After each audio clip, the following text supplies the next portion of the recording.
Charger লাগাইতে হবে তো চার্জার লাগাই দিন এখন।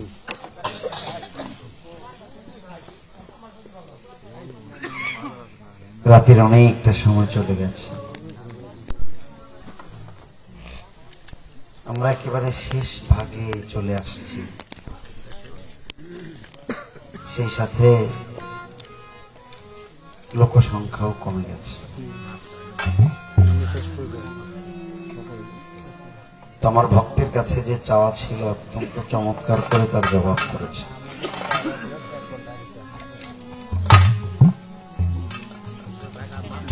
যার যার আপন আপন মুর্শিদ তার দ্বিদল পদ্ধতি,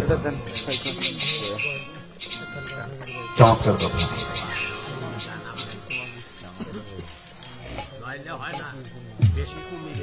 তো আমি যা চেয়েছিলাম তার জবাব করে দুটি গান তিনি করেছেন। সেই সাথে একটা ভাবের রাজ্য আমরা আছি, যেই ভাব রাজ্যে সকল মানুষ সমান হয়ে যায়, যেই দেশে গেলে আর কোনো ভেদাভেদ থাকে না। জগতের কিছু কিছু জায়গা আছে যে জায়গায় গেলে ছোট বড় থাকে না। তো আমরা কিছুক্ষণ আগে যেখানে ছিলাম, আপনারা ভেবে দেখেন আমরা যেখানে ছিলাম, যে অবস্থায় ছিলাম, সেখানে কিন্তু আমাদের এই জগতের কথা মনে ছিল না। পৃথিবীর লোভ লালসার কথা মনে ছিল না। আমার আল্লাহ কিন্তু এই কথাই বলেছিল, তুমি যদি আমাকে পেতে চাও তাহলে একা হয়ে যাও, তুমি সব ছেড়ে একা হয়ে যাও, তবেই যদি আমার দেখা পাও। সব ছেড়ে একা হইলেই তুমি কেবল তাকে পাবে। বিষয়টা এরকম। তো ভালো লাগছে আমার ভক্তের গান কথা। এবার আমার কাছে তার অনেক চাওয়া, তার চাওয়া ভালো, অত্যন্ত সুন্দর চাওয়া তার। দয়াল আমারে কয় আমারে বলে, আমি জানি আপনার বয়স অনেক, তাহলে এই যে এরকম অল্প বয়সের মতো দেখা যায় কেন? না বাবা, আমার বয়স অত না, তবে এই বর্তমান যুগে মানুষ যে পরিমাণ বাঁচে, আনুমানিক যে হারে বাঁচে যত বছর পর্যন্ত, তার 3 ভাগের 2 ভাগ হয়ে গেছে। তো যাক, বয়সের কথা নাই বা বলি,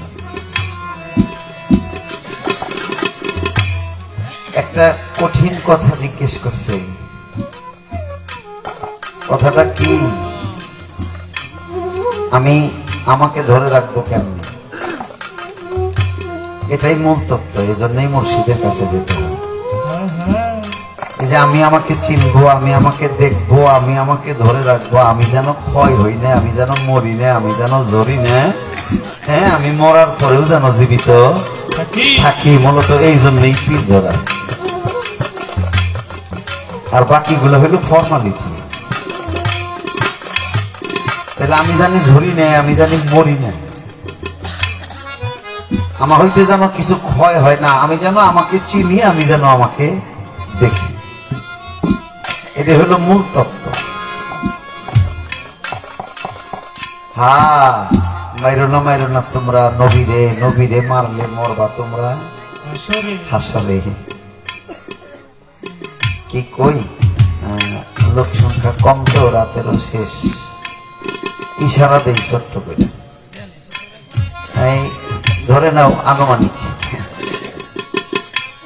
তুমি ধরে নাও যে আমি এই যে মাঝখানে বসি বা দাঁড়াই, আমি এই দাদা চাচার সাথে যাইয়া এই মাঝখানে বইতেছি, তাও 45 বছরের উপর হয়।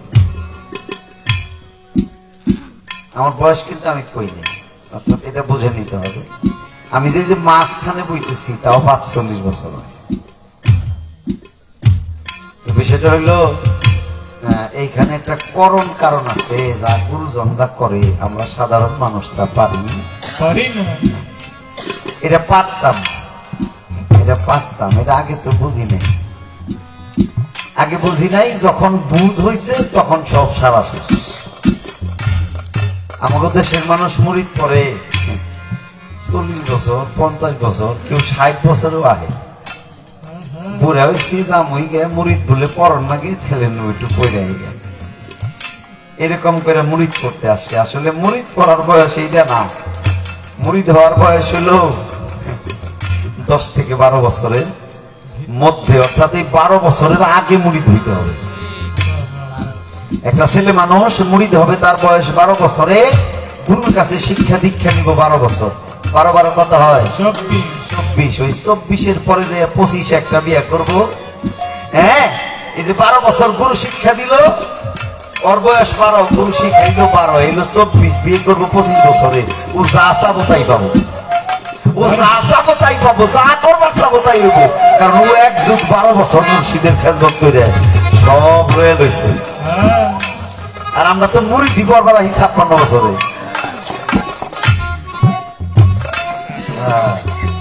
সব সারা। এই জন্য মুরিদ যখন হইতে হয়, আমার আল্লাহ কোরআন শরীফে কইল, ধরুন রে, আমার আল্লাহ কুরবানি দিতে কইছে কোরআন শরীফে কি? আমার আল্লাহ কইল হলুদ রঙের বকনা গাভী। আমার আল্লাহ কইল কুরবানি দাও হলুদ রঙের বকনা গাভী। আমি দেশটা জুইরে ঘুরলাম, কোন আর এই হলুদ রঙের কোন গাই পাইলাম না, কোন বকনা বকনো পাইলাম না। পরে যাইয়া দরবার একদিন কইলাম, ও বাবা, আল্লাহ যা কইল তা তো দেখি নে। আমার দয়াল হাইসা দিয়ে কইল, শালার বোকা, ওই গরুর কথা কইছে। আমি কইতে কি হলুদ রঙের বকনা, এটা কি? আমার বাবাই কইছে, তোর বয়স যখন 12 আসিল না, তোর বয়স যখন 11 আসিল, 12 আসিল, তখন তুইও বকনা ছিল, তোর ভিতরে হলুদ একটা রং আসছিল। তোর কুরবানি দিতে কইছে। কার কাছে? একজন মুর্শিদের কাছে যাই আত্মাকে আত্মাহতি দিয়ে কুরবানি হইয়া তারপরে তোর পশুত্ব শেষ করে মানুষ হবে। এইটা ছিল মূল কুরবানি। আমার আল্লাহ কুরবানি দিতে কইছে কোরআন শরীফে হলুদ রঙের বকনা। মেয়ে হোক আর ছেলে হোক, ওর 9 থেকে 12 বছরের মধ্যে হলুদ একটা রং হয়, সে বকনা থাকে। বকনা কারে কয়? ওই ষাঁড়ের সাথে যার দেখা হয় নাই, মিলন হয় নাই। হ্যাঁ, এই উভয়ের সাথে মিলন হয় নাই, দেখা হয় নাই, যাওয়া হয় নাই, এমন অবস্থায় এরা বকনা থাকে। আর এই বকনা অবস্থায় ছেলে এবং মেয়ের মুর্শিদের কাছে কোরবানি দিয়ে দেওয়া। আসলে আমাদের সমাজে তো এরকম হয় না। আমরা যারা পীর মুর্শিদ, নাইবে রাসূল ভক্ত, যারা মুরিদ হয়েছি, আগে যে যাই করুক, আপনারা যারা মুরিদ হয়েছেন, আপনারা কি করবেন? আপনার ছেলেরে বা মেয়েরে 12 বছরের আগে একজন মুর্শিদের কাছে মুরিদ করে দিবেন। কি হইব? মুর্শিদের দরবারে 12 বছর ঘোরাঘুরি করতে করতে করতে করতে মালিকের দয়ায় ওরা অনেক কিছু পাই। আপনারা মনে করেন এমনি কইলাম না।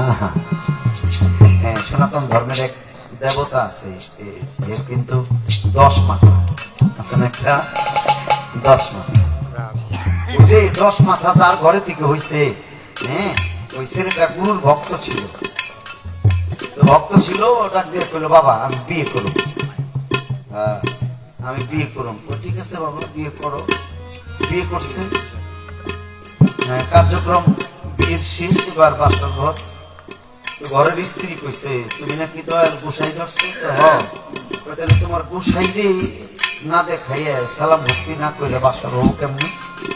কয় না, তাহলে চলো যাই।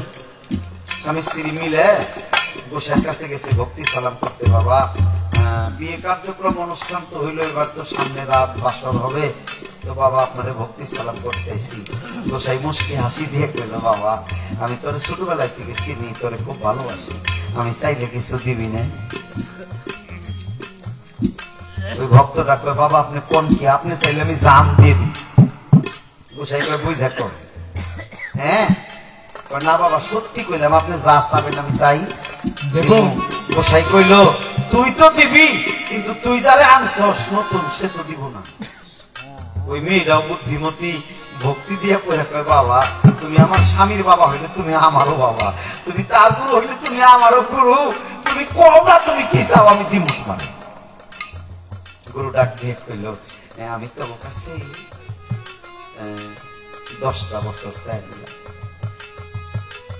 তো বাবা 10 বছর কেন, আমরা তো চিরজীবনের জন্যই তোমার। গোসাই কইল না রে মা গো, বাবা গো আমি তোমার কাছ থেকে 10টা বছর চাই নি।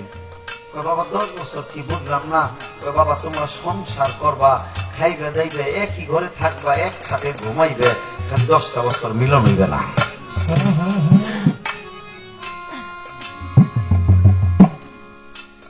দুজনের চোখের জল টলমল। গোসাই ডাক দিয়ে কইছে পারবি না। দুজনে একসাথে ভক্তি দিয়ে কয় গুরু চাইছে পারবো না মানে, একত্রে ভক্তি দিয়ে কয় হক শুরু করলাম পারবো। 10টা বছরই তো, 1 মাস 2 মাস 6 মাস 1 বছর 2 বছর স্বামী স্ত্রী একই ঘরে থাকে, রান্না বাড়া করে, খাওয়া দাওয়া করে, কামাই করে, চাকরি বাকরি করে, কিছু হয় না। বাড়ির মহিলা কানাকানি আরম্ভ করলো, মেয়ে বাঞ্জা, বাচ্চা কাচ্চা হয় না। আমরা দাদা হমু, দাদি হমু, নানা নানি হমু, এটা কোনো ভাব দিই না। যাইতে যাইতে 5 বছর চিন্তা করে না এই বউরা খাই যাব না। স্বামীও কথা কয় না, স্ত্রীও কথা কয় না। যাইতে যাইতে 5 থেকে 7 বছর চিন্তা করলো এই বউরা খাই যাব না। 8 বছরের কালে বিচার হইল আমরা এই বউ রাখুন না, যে বউ বান যাওয়ার বাচ্চা কাচ্চা হয় না, ওরে রাইখাম কি বংশের বাতি জ্বলবো না। স্বামী স্ত্রী দুইজনই মাঝখানে বসে ও ছেলে দুষ্কার তোমার নামায়, দুষ্টা কার? ছেলেরা চিৎকার দিয়ে কয় জানি না, মেয়েটারে জিগায় দুষ্কার কয় জানি না। তাহলে তোমাকে গায়ে যান মুরব্বী যারা তারা তোমাকে সারাই ফেলতে চাইছে।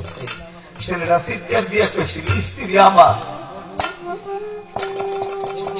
আমি না চাললে দুনিয়ার কেউ চালতে পারে না। সম্রাট ডাক দিয়ে কইল এই কথাই সত্য, কোন স্বামী যদি স্ত্রী না ছাড়ে দুনিয়ার কেউ তারে ছাড়াইয়া দিতে পারে না। আপনারা ধৈর্য ধরুন, মালিক দিলেও দিতে পারে। যাইতে যাইতে 1 বছর 9 বছর, এরপরে 10 বছর। 10 বছর শেষ হইলে এই দুইজনে মিলা করছে এই নয় গুরুর কাছে গেছে। ভক্তি দিয়ে পয়লা কান্দে দিয়ে কইছে বাবা এ তুই কি করলি রে? যুবক যুবতী ছিলাম, দুজনে বিয়ে করলাম, কত আনন্দ হইতো। বাবা জান জীবনে মানুষ অনেক কিছু চায়, এইরকম চাওয়া তো কোনোদিন দেখি নাই। অবশ্যই তুই কি চাই নিতে? গুরু কিছু কয় না, মেয়েরা কান্দে দিয়ে কইছে বাবা তুমি যদি এটা চাই না নিতে, তাহলে এই 10 বছরে আমার 10টা সন্তান হইতো, আমার 10টা সন্তান 10 মুখে আমার মা কইয়া ডাকতো, আমি কত শান্তি পাইতাম। গোসাই বিশ্বমিত্র মুনি মাথায় হাত দিয়ে বর দিল, মা সত্যি রে 10 বছরে 10টা সন্তান হইতো, 10 মুখে মা কইয়া ডাকতো, আমি তোরে আশীর্বাদ করলাম যা তোর ঘরে একটা সন্তান হবে, একসাথে তোরে 10 মুখে মা কইয়া ডাকতো।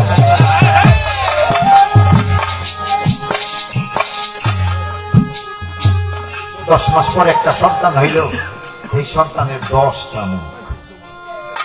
একবার মা কইলে 10 মুখে মা কয়।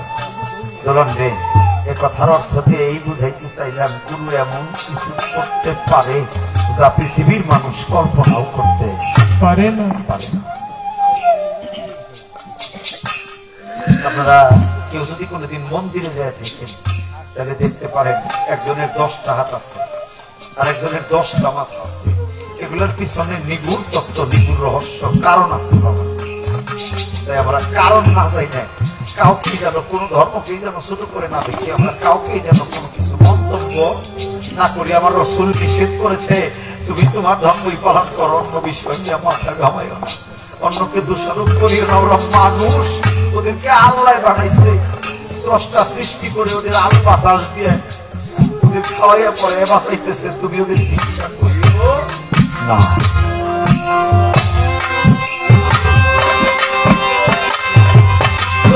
শুরু করো ওই যে নূরের মতো চেহারাটা নূরের মতোই থাকবো রাতের শেষ অত কথা তো বলা যাবে না বাবা এই শুধু ইশারা দিয়ে কই নিচের তলায় তারা দিস তাই উপর তলায় সূর্য উঠবে হাসান একটা গানে কইছে রতিমতির ঊর্ধ্বে যাদের অভ্যাস আছে চলা হাসানে কয় জমে উতারে সালাম করে আইসা 3 বেলা ওই রতিমতির ঊর্ধ্বে যাদের অভ্যাস আছে চলা জমে উতারে সালাম করে হাসান কয় 3 বেলা ওই যে তুমি কইলে না সাধুগুরু যারা তারা অনেক আগেই বলতে পারে আমি কবে কোন দিন কোন সময় চলে যাবো এটা পারে সাধুরা এটা গুরুরা মুর্শিদরা কামেল যারা এটা আমার সাবান চান করে এটা আমরা পারো সাবান চান পারে এটা কুতুবুদ্দিন চান পারে এটা হুমায়ুনের কাজ এটা খালেক কালের কাজ এটা আমার কাজ নাই আমার বইয়া বলিস কাজ আমরা সাধারণ মানুষ আমরা সব জানি না বাবা আমরা বুঝি না তবে হ্যাঁ আমার দাদা ছিল রে আমি জন্ম নিয়ে 40টা বছর দাদারে দেখছি যেমন দেখছিলাম 40 বছরে 40 বছর পরে ওই রকমই দেখছিলাম কত বাগা 3 বিদ্যালয় লেখাপড়া করছে সংসারের যাতনায় পড়ে ছেলে মেয়ে লেখাপড়া করাইতে যায় জমি রাখতে যায় গাড়ি করতে যায় বাড়ি করতে যায় নিজের হারাইছি নিজের কিছু ক্ষয় হয়েছে সন্তান আদি লালন পালন করতে যায় নিজের কিছু ক্ষয় হয়েছে ওই বাড়ি করতে যায় নিজের কিছু ক্ষয় হয়েছে এই পাশে হয়েছে আর এই পাশে কমছে আগে তো জানি না আগে তো বুঝি নাই যখন বুঝ হয়েছে তখন তো গাড়ে মালা পড়েই গেছে যখন বুঝ হয়েছে তখন তো গলায় মালা ঝুলতেছে মালাই থেকে আবার আরেক মালা গাঁথা হইতেছে এই মালাই থেকে আরেক মালা গাঁথা হয়ে গেছে মালা গাঁথা 3 দেশ শেষ এখন নোট চাইলেই কম আরে ওই যে এই জন্য আগে বুঝতে হয় এই জন্য মুড়িদ হইতে হয় বিয়ের আগে এই জন্য মুড়িদ হইতে হয় অল্প বয়স ওই 12-13 বছর ওই 12 বছর আগে মুড়ি দেওয়া লাগে হ্যাঁ এই যে রেনুকে আগা নাই পাঁচটা নাই পাতাম হয়েছে জোড়ায় জোড়ায় বাইনে বাইনে পানি উঠে এই বাঙ্গানোটা তোমার যখন বালা আসার এসব মুর্শিদের কথা মনে হচ্ছে যাক একটু কথা বললাম একটা গান করি ভালো লাগছে শান্তি পাইছি হ্যাঁ একটা দেশে বলে কাঁদিয়াও মানুষ থাকে আনন্দে ভালো লাগছে আমার অনেকটা দিন পরে ভালো লাগছে অনেক দিন বেশ কিছুদিন ধরে একটু আনন্দ হয়েছে একটা গান দিই এরপরে তুমি যা জিজ্ঞাসা আমি অবশ্যই সেই জায়গায় নাই যদি আমার মনে পড়ে যেদি মনে পড়ে মনে কইম এই গানটা দিয়ে নি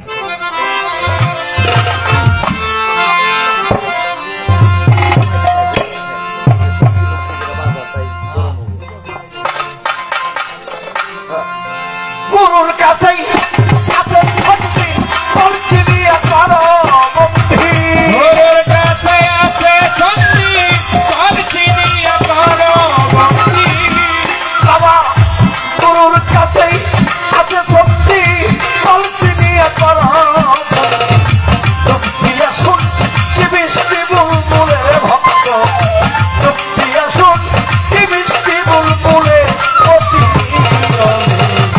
দমের পাখি দমের পাখি দমের কোলে দমের পাখি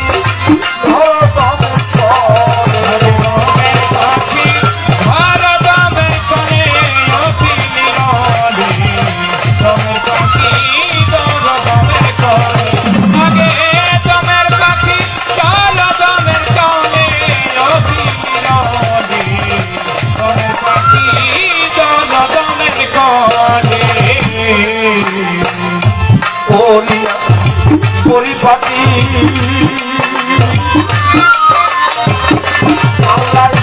মাটি দিয়া বানাইছে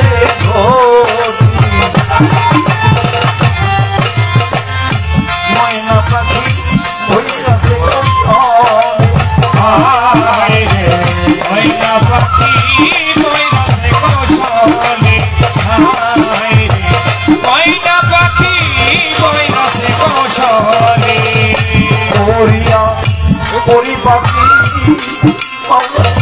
মাটিতে বানাই সে ঘটি ময়না পাখি ভৈরাছে কৌশলে ময়না পাখি ময়না পাখি কৌশলে তাতে 21,000 শতবার 24 ঘন্টায় ফিরাম নাই যা 21,600 টাকা 24 ঘন্টা বিরো নাইকা 21,000 শতবার 24 ঘন্টায় ফিরাম নাই যা সমান নাই যার ভিতর বাড়ি চলে পাখি সমান নাই যার ভিতর বাড়ি চলে দমের পাখি দরজা দমের চলে ভারতের কোলে অতি নীরবে দমের পাখি দরদমের কোলে দমের পাখি ভারতের কোলে অতি নীরবে দমের পাখি দরদমের কোলে আগে বন্ধ কর নয় জানলা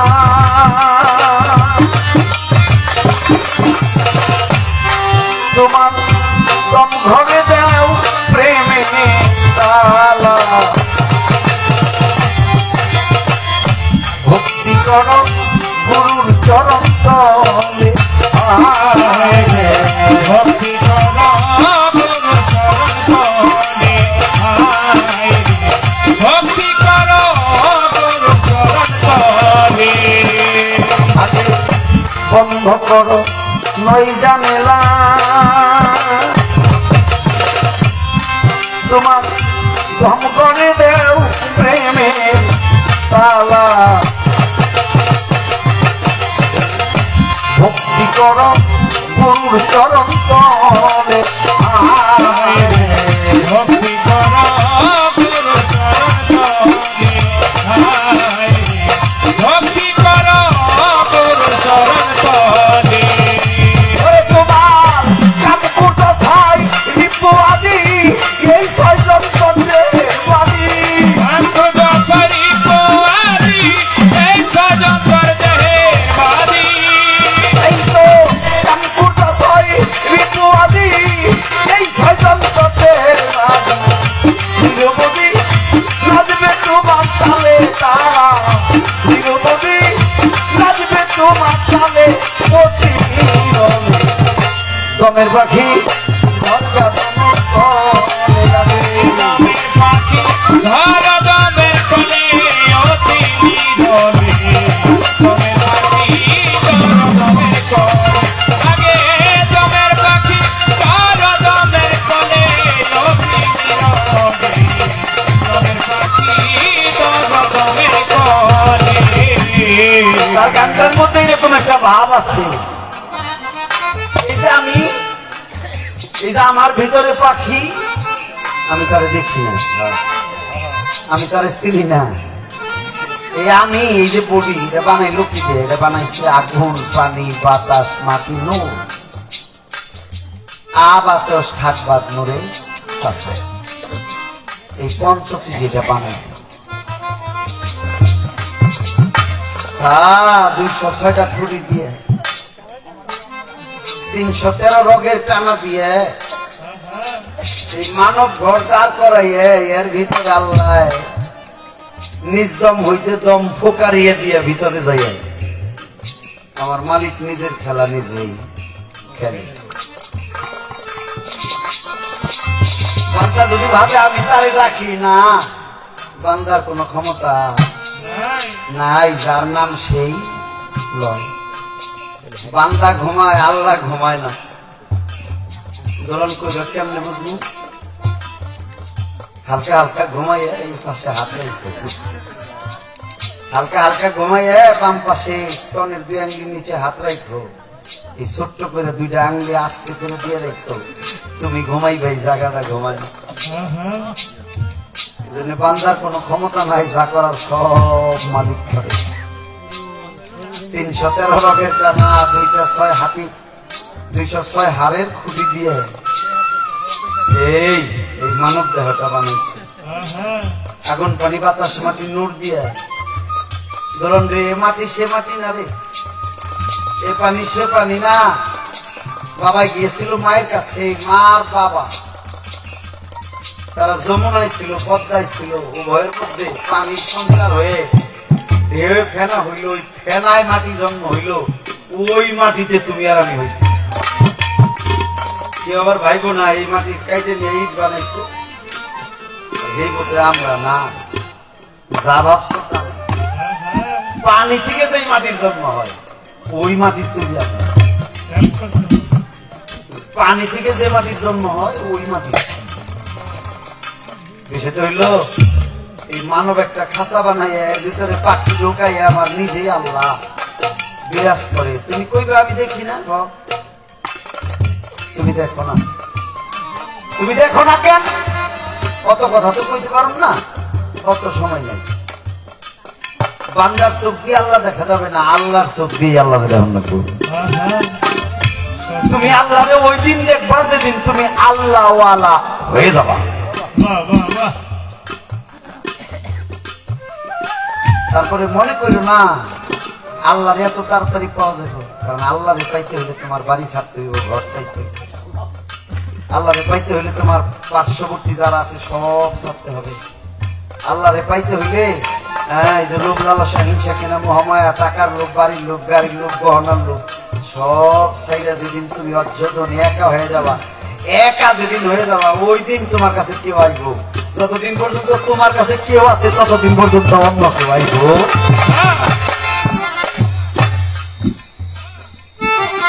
তুমি লাউ বেচবা আবার জিকিরও করবা না, তাও না। লাউ কত 70 টাকা না 50 টাকা দিব না, দেন দেব না 65 টাকা দেন। তুই পয়সা 30 হিসাব করবি আবার জিকির করবি, জিকির করলে লাউ বেচা যাইব না। সেটা ভালো করে খেয়াল করতে হইব। তুমি এই যাও চাও আবার ওই যাও চাও না, যে কোনো একটা চাও। মালিক আমার চেষ্টা করলাম একটু আলোচনা করার জন্য, তো বাবা নিজে নিজের ধরে রাখার একটাই কর্ম। আপনারা জ্ঞানী গুণী ইশারা দিয়ে কই বাবা ওই যে বছরে 12 আর সাধুগুরুর কাছ থেকে যাইনে নিয়ে যদি আরো কমাইতে পারো। বাবা দেহের মূল অংশ, মূল জিনিস হইল এইটা। ওই যে আগে কইছিলাম রতিমতির ঊর্ধ্বে যাদের অভ্যাস আছে চলা, ইহা কি কুম্ভদমে টান মারিয়া, কুম্ভদমে টান মারিয়া ভাটির পানি উজা নেয় না, ডাইন পাশে জমা রাখে এরপরে যমুনায় গেলে কিন্তু কোনো দোষ নাই। কিন্তু এত সবাই পারে না। ছোট চক্র ঘোরাই নাবির নিম্ন দেশ হইতে পানি উজানে আমার লাগবে, এই উজানে আইনা নাবির ডাইন পাশে জমা রাখে এরপরে যমুনায় যে তুই নাইমা গোসল করে আয়গা, এতে তোর কোনো ক্ষতি হবে না। এই জন্য আগেই কইছি নিচের তলায় তালা দিলেই উপর তলায় চাদর। ওই যে কও না দয়াল আপনারা এইরকম থাকেন কেমনে, তো হে হে হে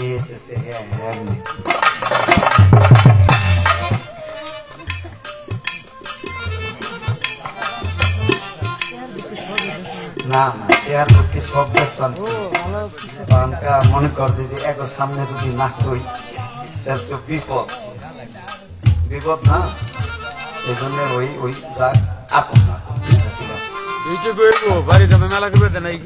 বিষয়টা হইল দুঃখে না ঠিকই আছে, তরকারি রাঁধছি মানুষের খাবার তা নিজে খামকে কথাটা সত্য না। পাক করছি অন্যের খাওয়াইবো, তা আমি নিজে খাইবো কেন? ঠিক আছে এটা আমার, অর্থাৎ যা আমার না তার জন্য আমি ভোগ না করি। তো এটা সাধুগুরুর কাছেই জানতে হবে। আমার মাইক দিয়ে কয় তেমন একটা কাজে আসবে না, এটা সাধুগুরুর কাছ থেকে ভালো করে যাই লাগবে। নিজে নিজেকে ধরে রাখা সাধুগুরুর কাছ থেকে ভালো করে যাই নিতে হবে, তাও একান্ত আড়ের মধ্যে জিজ্ঞান যাবো না। এটা যার যার মুর্শিদের কাছে জানতে হবে। বাবা আমি জানি মরি না, আমি জানি ঝরি না, আমি জানি ক্ষয় হই না, আমার হইতে যেন কোনো কিছু কমতি না পড়ে, আমি যেমন আছি তেমন যেন থাকি, আর একটা কর্ম আমারে দিয়ে দাও। আর ওই যে মরার কথা কইলে না, এই হইলে আরেক জাত। না ভক্ত এত কথা দিকে হ্যাঁ তারা কইছে না পড়াই পিছিয়ে বয়ে গেছে গা অত গান পেয়ে ব্যক্তি গেলে অত আলাপ করুন যায় ভক্ত একটা বা দুইটা কথা দিয়ে টপ করে কয়ে বয়ে বলে এ আমানে খাবের মন্ত্র গান এর ওর আগে দিকে এর ওর আগে এমনি করে পাওয়া লাগে না ভক্ত হইলো হ্যাঁ আরে ভক্তের কথা কার কাছে কই আমাকে একটা সুনীলা ছিল ওইটা এই সুনীল না ওই আমাকে ধোপার চালায় একটা সুনীলা ছিল হিন্দু মানুষ হ্যাঁ সুন্দর করে আর বিজয় বাবুর সাথে তার গান ছিল আমাকে সখী করতাম তলায় বিজয় বাবুর সাথে গান ছিল বন্ধনা প্রার্থনা গাইছে তো গাওয়ার পরে পালা দিছে গুরু আর ভক্ত বিজয় বাবু তার গান গাইছে আর ওই সুনীল বাবু এই যে একটা হাঁটু গাইলে যে বৈশাল সারা রাত ওইভাবে বইয়া হাত জোর করে সারা রাত গান গাইছে আর দাঁড়ায় নাই শুরু থেকে শেষ পর্যন্ত গান ওই বইয়া বইয়া গাইয়ে হাত জোর করে হাঁটু গাইরে বইয়া বইয়া বিজয় বাবুর সাথে গান করে তারপরে উনি মঞ্চে থেকে ওই আইডলে বাইরে নামছে দাঁড়িয়ে নামে কারণ যে মঞ্চে গুরু দাঁড়িয়ে কথা কয় গান করে ওখানে ভক্তদের দাঁড়ানো যায় না মূলত গুরু ভক্তের অভিনয় করতে গেলে মূলত গুরু ভক্তের পাঠ করতে গেলে তাহলে শুধু জিজ্ঞাসাবাদ থাকে না তাহলে আমরা করি কেন আমরা করি ওই যে সে আগে বই লেগেছে আমরা করি আমরা যদি চাওয়া চাওয়ি না করি তাহলে আপনারা বইয়ে থাকবেন কি নিয়ে এই জন্য কিন্তু আমরা এই চাওয়া এবং পাওয়ার একটা বিষয় থাকে এটিতে তো আগে দেখলাম না এটা কি শিখাইলো মাথা খারাপ হয় শীতে তো ভালো হওয়ার এটাই তো আমাকে তাল তো নষ্ট করলো রাইতের শেষ না আসলে তাই না এটা যদি এমনি করে তাহলে তো এই রাইতের শেষ ভাগে দই খাওয়াটা হবো না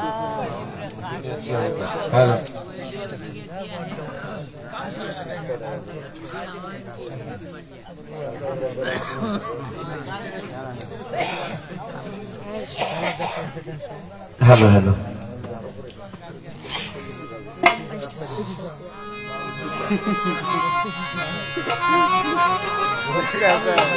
কি কয় দাঁড়ে আবার শিখাবো শেষ স্টেজ তাই বলতেছি এটা ওডি জান শেষ আমি এটা গান গিয়ে নেই আবার কিছু শিখাবো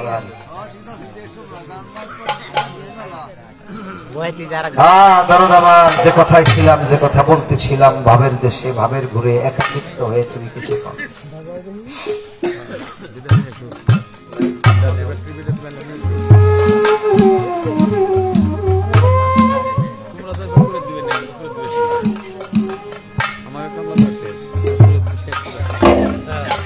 আহা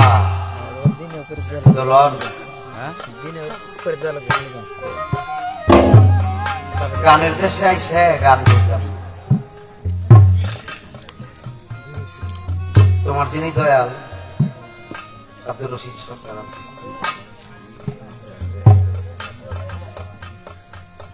বইরা পরে দক্ষিণ পাশে বইতো আর উনি যেখানে বসতো সব লোক ভিড় করে ওনারে দেখত আমি ওই লোকের মাঝে উকি মাইরা দেখতেছি হাতু সুকের কইছিল সবাই উকি মাইরা দেখে ওদের কাজ তোর তো এই কাজ না তোর কাজ হইলো আমার কাছে আসা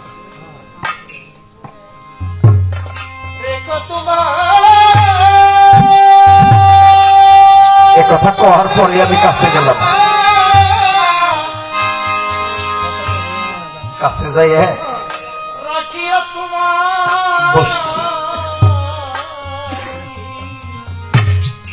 পৃষ্ঠের মধ্যে একটা চর দিয়ে কইল চর কি এখনো লজ্জা করে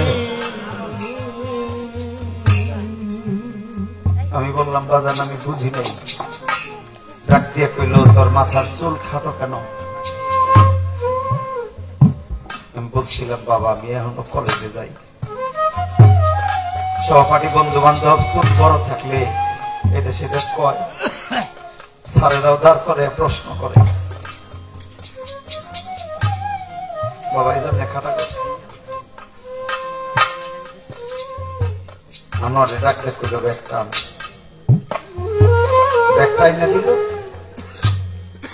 ছোট্ট একটা বই, আর এই পাশেও কয়েক পাতা নাই, ওই পাশেও কয়েক পাতা নাই। ব্যাগ থেকে বাইকের হাতে দিয়ে কইল, যা তুই লেখাপড়া করতেছস, কলেজে পড়িস, এই বইটা তোরে দিলাম, তুই পড়িস, তুই কিছু বুঝবি, কারণ সবাই দিলে লাভ হবো কি, এটা ওই পর্যন্ত না গেলে এটা বুঝে যাবো। তো আমি দোয়া করি তুই ওই পর্যন্ত যা, এটা পড়িস, তুই বুঝবি। এটা এমন একটা বই যার এই পাশে পাতা কয়েকটা নাই, উপরেরটাও নাই, আর কয়েকটা নাই, ওই নিচেরও কয়েকটা পাতা নাই, এইরকম একটা বই আমার আছে।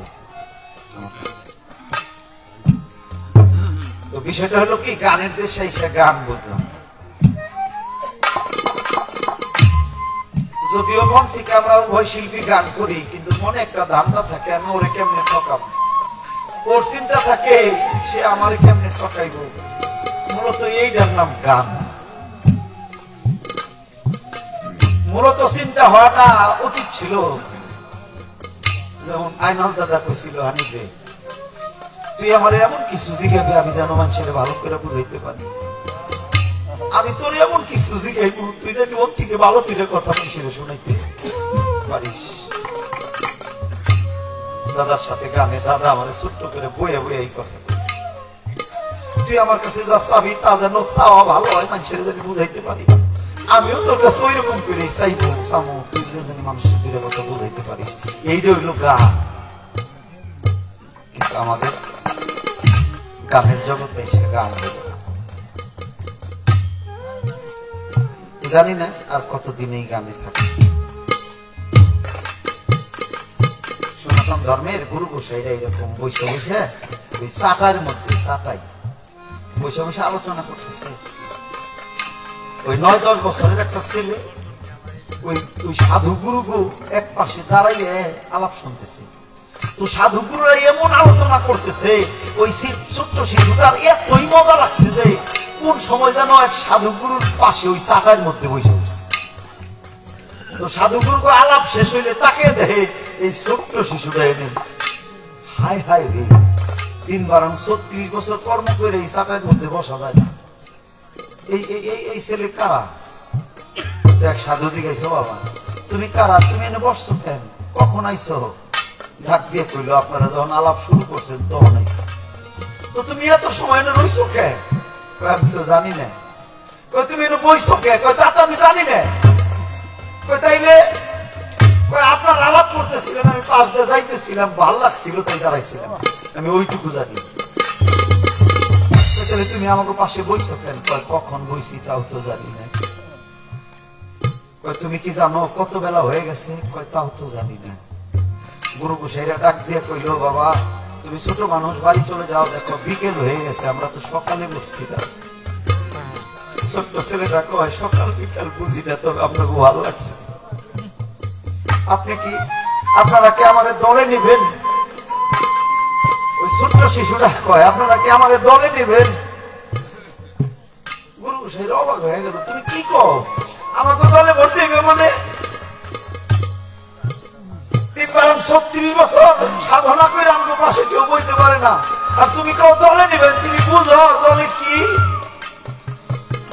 ওই ছেলেটা ডাক দিয়ে কইছিল, অত কিছু বুঝি না, যা ভালো লাগে তাই শুনি, দল কি তা তো জানি না। গুরু বিশ্বমিত্র মনি ওই ছেলের কপালের দিকে তাকিয়ে বলছিল, তুই পারবি।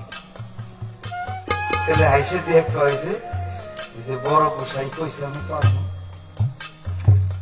ডাক দিয়ে কইছে, ও বাবা তোর বাবা মা আছে না? বাড়ি যা, আমাকে দলে থাকতে হইলে হ্যাঁ জীবনে একবারে চলে আসতে হবে, আর বাড়ি যাওয়া যাবে না। দেখ তোর বাবা মায়ের কাছে বইলা যদি তোর আইতে দেয়। ছেলেটা হাসতে হাসতে বাড়ি গেছে। ও মা, মা গো, বাবা কই? কয় ওই ঘরে। দৌড়ে গেছে বাবার কাছে, বাবা তোমরা মা বাবা দুজনেই আসো। বলে কি? বলে আমি না ওই গুসাইদের চাটাইতে বসছিলাম। বাবা ধমক দিয়ে বোকা ছেলে, তাদের পাশ দিয়ে কেউ হাইটেও যাইতে পারে না, ওখানে যাওয়া নিষেধ। ওখানে কেবল তারাই যাইতে পারে যারা ওই ওই ওই পথের প্রতি ওই রকম মানুষ। ডাক দিয়ে কয়, না বাবা, আমি অনেক সময় তাদের বসেই বসেছিলাম। মাই কয়, কি কস? কয়, মা আমি বিদায় নিতে আইছি। কয়, কে বিদায়? ডাক দিয়ে কয়, আমি ওই গুরু গোসাই লগে থাকবো। ওই যে বড় গোসাই যে না, উনি কইছে আমি যদি যাই জীবন আমার বাড়ি যেতে পারব না। মা গো, বাবা গো, তোমরা দুইজনে আমার বিদায় দাও। মা বাবাও বুদ্ধিমান, বিদায় দিব কিরে লগে লয়ে আইছে। লগে আইসে গুরু বিশ্বমিত্র মুনিরে ভক্তি করে কইছে, ও দয়াল আমার ছেলেরে কি করছো? গুরু কাঁদতে দিয়ে কইছে, আমি তোর ছেলেরে কিছু করি নাই, তোর ছেলেই মনে হয় আমাকে কিছু করলো। ডাক দিয়ে কয়, কি করলো? কয়, ও যা করলো তা মনে হয় আমরা ভরি নাই। ডাক দিয়ে কইলো, ওরে বিদায় দিবে না? আপনি চাইলে দিব। পিতা মাতা দুজনেই বিদায় দিল, বয়স 9 বছর। ডাক দিয়ে কইলো, জীবনে আর বাড়ি যাইতে পারবি না? বলে, হ্যাঁ বাবা, আমি জীবন আর বাড়ি যাবো না। বাবারা চলে গেল, ছোট্ট শিশুরা তাদের সাথেই রইল। রাত্র হয়ে গেল, ঘুমাইলো। সকালে ভোর বেলা উঠলো, গুরু বিশ্বমিত্র মুনি তার গায়ের থেকে একটা লাল কাপড় টান দিয়ে খুইলে 3 কানি দিয়ে একটা ভিক্ষার ঝুলি বানাইয়ে 9 বছরের ছেলে তার হাতে দিয়ে কইল, যা বাবা, সকাল সকালেই বাইরে সময় না হইতে পারে। ছেলেটা বুঝছে গুরু কি কইছে। ছেলেটা আর দেরি করে নাই, ওই 3 কানির ঝুলে নিয়ে ভিক্ষা করতে বেরিয়েছে। বাড়ি বাড়ি যায়, মানুষ ভক্তি করছে। ছোট্ট ছেলে, সুন্দর চেহারা, দেখ অবাক। ডাক দিয়ে কয়, বাবা তুই কেন ভিক্ষায় নামছিস? তোর মতো ছেলে তো ভিক্ষা করার নয়। ডাক দিয়ে কয়, মা কত কিছু জানি না গো, কয়টা ভিক্ষা দাও। যার ভাল লাগে দেয়, যার ভাল লাগে না দেয় না। বেলা 10টা বাজে গেছে, যাইতে যাইতে এক রাজবাড়ির সামনে, গেটের সামনে ডাক দিছে, মা গো, এটা তো রাজবাড়ি, মা ভিক্ষা জন্য আইছি গো, একটু ভিক্ষা দিবা না? রাজরানী অট্টালিকা দোতলায় চেয়ার ফেলে বসে আছে। তাকে দেখে গেটের পাশে লাল চেহারার সুন্দর একটা ছেলে ভিক্ষা করতেছে। রাজা মশাই দৌড়ে আইছে, কিরে তোর বাবা নাই, মা নাই? তোর বাবা মা নাই? বলে আছে। তোর বাবা মা কামাই করতে পারে না? বলে পারে। তুই ভিক্ষা করতে আসিস কেন? তোরা গরিব, অভাব তোদের। ডেকে ডেকে বলে, হ আমার খুব অভাব গো। ছেলেটা কয়, আমার খুব অভাব। রাজামশাই বলছিল আমি তোরে অনেক ধনরত্ন দিয়ে দিব। ছেলেটা ডাক দিয়ে কয়, না, উহা তার নিষেধ আছে, শুধু 1 মুষ্টি ভিক্ষা নেওয়া যায়। রানী মশাই দৌড়ে এসে নিচে নেমে ডাক দিয়ে বলছে, রে তোর বয়স কত, তুই ভিক্ষায় বের হলি? ছেলেটা ডাক দিয়ে বলছিল, মা গো, এটা আমার জন্য ভিক্ষা না গো, আমার গোসাই আমার গুরু নামে ভিক্ষা করতে পাঠাইছে। মা গো, সকাল সকালেই বেরিয়ে পড়লাম, যদি সময় না। ছেলেটা ভিক্ষা করতে সকাল সকালে বাইরে। সনাতন ধর্মের একটি ছেলে ছোট্ট বয়সে গুরু নামের ভিক্ষায় বের হয়, আর আমরা কত বয়সে এসে মুড়িতে হই। যদি কিছু পেতে হয় তাহলে ওই বয়সে বেরোইতে হয় রে, যা আমাদের দ্বারা হয় না। তারা সংসার করে না, সাপ নেয় না, তারা এমন হয় কোনদিন আমিষ খেয়ে দেখে না। তারা সারাটা জীবন নিরামিষ থাকে রে, নিজেই নিজেকে ধরে রাখে, আর তার প্রভুকে পাওয়ার জন্য একমাত্র সাধনা করে। ডেকে ডেকে বলে, মালিক তোমার কাছে যা ওয়াদা করে এসেছিলাম তা যেন আমার দ্বারা হয়। তুমি বললে না, কুষ্টিয়ায় গেলে সাইজির দরবারে এমন কিছু বৃদ্ধ লোক যাদের চুল দাড়ি পেকে গেছে, কিন্তু তাদের স্বাস্থ্য চেহারাটা এমন যেখান দিয়ে রক্ত চলাচল করে, এটা দেখা যায়। ওরা সেই বয়সে বেরিয়েছে, ওরা সেই বয়সে বেরিয়েছে। আমার তরিকার ভাইয়েরা, আমার তরিকার বোনেরা, পায়ে ধরে কই, মায়ের পেটের আপন ভাইয়ের সাথে আপন ভাইয়ের দেখা হবে না, মৃত্যুর পরে আপন ভাইয়ের সাথে আপন বোনের দেখা হবে না। একমাত্র যারা তরিকার ভাই, একমাত্র যারা তরিকার বোন, তাদের দেখা হবে। আমার যেটা ঘরের মানুষ আমার স্ত্রী, আমার যেটা ঘরের মানুষ আমার স্ত্রী, তিনি এক সময় বলেছিল আমি আপনার কাছে মুড়ি ধোবো। আমি বললাম না বোকা, আমার কাছে মুড়ি ধোয়া যাবে না। ডেকে ডেকে বলছিল আমি তাহলে আপনার পরপারে পাবো কেমনে? আমি ডাক দিয়ে কইছিলাম আমার মুর্শিদের কাছে তুমি মুড়ি ধরলে তুমি আমার জাকের গুণ হবে, আর এপারে যদি কর্ম ভালো না হয় জাকের গুণ হিসাবে তুমি আমার পরপারে পাবে। এ কথা শোনার পরেই ঘরে গেছে, ঘরে গিয়ে মোবাইলটা ফোন করছে ড্রাইভারে, নাম ছিল সজীব। ডাক দিয়ে কয়, ফোন দিয়ে কয় সজীব গাড়ি নিয়ে আসো। সজীব আইছে, কাকি এত জরুরি বার্তা কেন? ডাক দিয়ে বলছিল রেডি হও, কইরা পড়তাম। আমি বললাম রাত হয়ে যাবে, এখন তো সময় নাই। এখানে রায় 4 দিনের কি আছে, নিজের গাড়ি, আপনি যাবেন আমার সাথে, যাবো দয়াল বাড়ি। দেরি হইল না, কয়েক মিনিট, 15 থেকে 20 মিনিটের মধ্যে রেডি হয়ে বের হয়ে বইরাবর আসলাম। আমার দয়াল হঠাৎ দেখে বললো হানিফিটা কি? আমি ডাক দিয়ে বললাম আপনার বৌমা। সেইটা বলছে, আমি এইটা বলছি। এই কথার উপরে ভিত্তি করে আপনার কাছে চাইছি, আপনি কি করবেন করেন।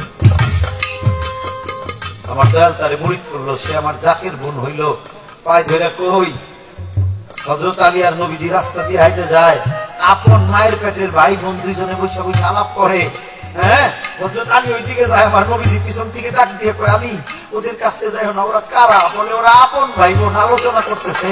আমার নবী ডাক দিয়ে কইল ওদের কথা বলতে দাও। বলে কেন? ওরা আর কথার সময় পাবে না। বলে না, এপার এই আপন ভাই বোনের সাথে দেখা হবে হাসরের গিয়ে, এপার থেকে ওপার গিয়ে আর তাদের কোনোদিনই দেখা হবে না। এটা হাদিস। এ কথার ভিত্তি ধরে বোঝা যায় যদি তুমি আমাকে পাইতে চাও, আমি তোমাকে পাইতে চাই, অবশ্যই তরিকায় দাখিল হইতে হবে।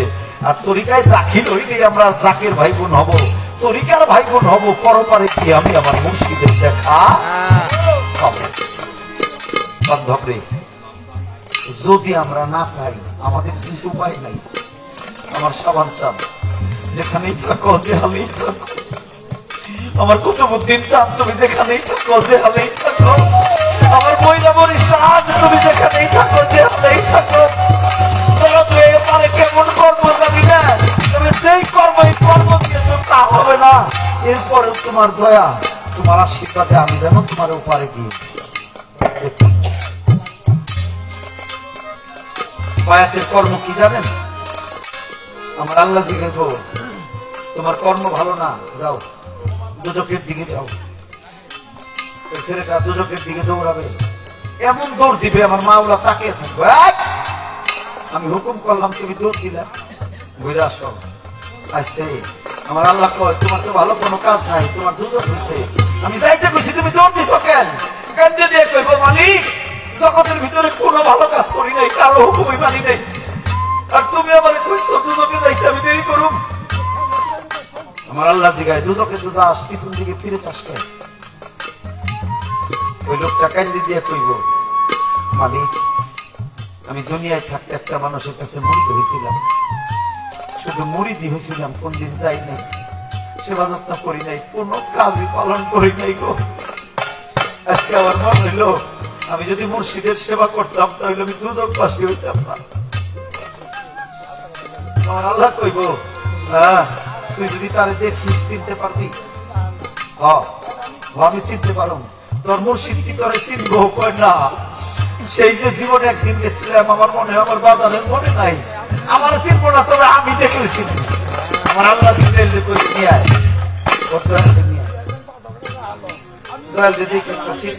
আমার আল্লাহ মরার পরেও যারা দয়াল দিয়ে সিনা বাইর করতে পারে ওরে দুজকে দিন কেমনে, পরে আমি আল্লাহ দুজকে দিই কেমনে? নিশ্চয় ভেস্তে দিতে হবে। একটা দরবারে যদি 100 জন জাকির থাকে, একটা ভাই যদি খালি কর্ম করে হাসিল করে, ওই একটা ভাই যদি মনে করে আমি আমার জাকির ভাই বোন রেখে আমি বাদ ভেস্তে যাব, তাহলেই তারা সে নিয়ে যেতে পারবে। এরকম অনেক প্রমাণ, অনেক দলিল আসলে তো রাতের শেষ বেলা অনুরোধ করে কই আমার ভাইয়েরা আমার বোনেরা, রাতের শেষ আজকেই হজের দিন, আজকেই মেরাজের দিন, আজকেই আমার খালেককানদের মুরিদান যারা ভক্ত যারা আশিকান যারা আজকে রাইতেই তারও সব করণ, আজকেই পাওয়া, আজকেই নেওয়া, আজকে দেওয়া, বছরে একটা বা আজকে একটা দিন। আজকে রাত পার হয়ে গেলে তুমি যা চাইবে তার তোমার ধারায় হবে না, 1 বছরের জন্য। বাবা যার হারিয়ে গেছে, যার চলে গেছে, তার 2 চোখের জল ছাড়া আর কোনো কিছুই নাই। ডাকতে কইবে হানিফ ভাই কাঁদতেছে, দাদা ছিল চলে গেছে, জন্মদাতা পিতা যিনি হাতে ধরে কাঁদতে করে হাঁটে নিয়ে যাইত, যিনি লালন পালন করলো বড় করলো রে, যে বাবা আমার কামাই করে খাওয়াইলো, যে বাজান আমার এত কিছু করলো, আমার ওই মানুষটা আপনারা জানেন আমার ভাই, আমার এক ছোট ভাই ও বিদায় নিচ্ছে রে। একটা মানুষ যখন পিতা মাতাকে হারায় তখন সে মুর্শিদের কাছে যায়, মুর্শিদের কাছে যাই একটু শান্তি পাইতে যায়। আমি যাই মুর্শিদের কাছে যাবো, আমার ওই মুর্শিদ হারিয়ে গেছে রে।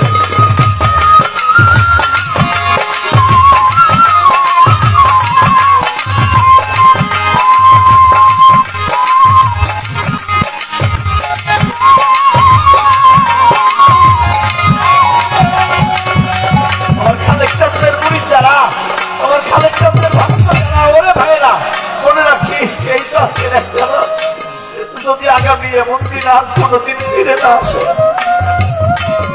তোর সালাম হবে না, তোর মেরাজ হবে না, তোর হজ হবে না, থাকতেই কামাই কইরা নেও নামে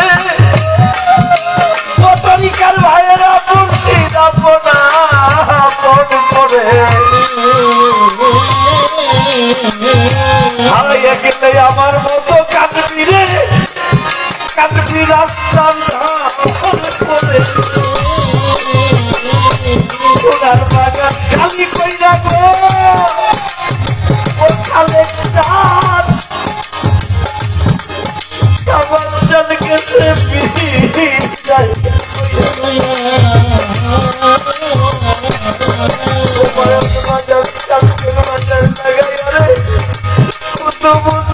কই রইছে রোকাইয়া আলি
আলি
জানে সন্তানের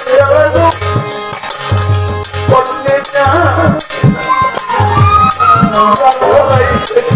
সন্তান ওই মাই জানে রে বাবা হারা সন্তান যারা গো মাথায়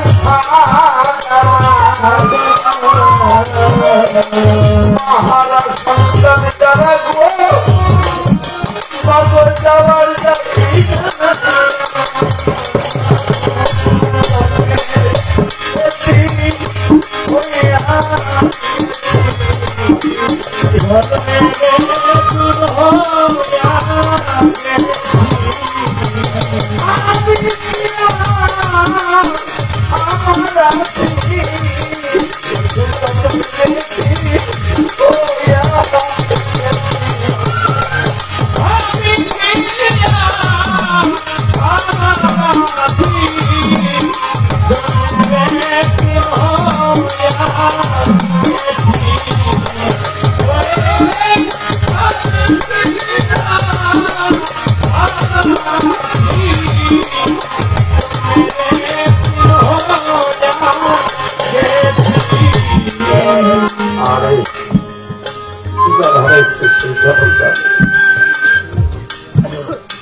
আমার ভাইরা আপনার মুর্শিদকে বুকে দিয়ে জড়িয়ে ধরে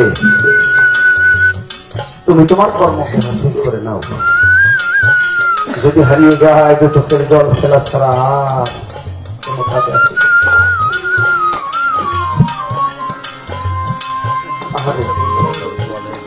সন্তান যেমন মা হারাইলে আর কোনোদিন পায় না, বাবা হারাইলে আর কোনোদিন পায় না, ওইরকম আপন আপন মুর্শিদ হারিয়ে গেলে আর কোনোদিন খুঁজে পাওয়া যাবে না রে। এভাবে আর কোনোদিন ধরে রাখা যাবে না বান্ধব। তাই যার যার মুর্শিদ যতদিন আছে সাধ্য মতো তার সেবা করো, সাধ্য মতো তার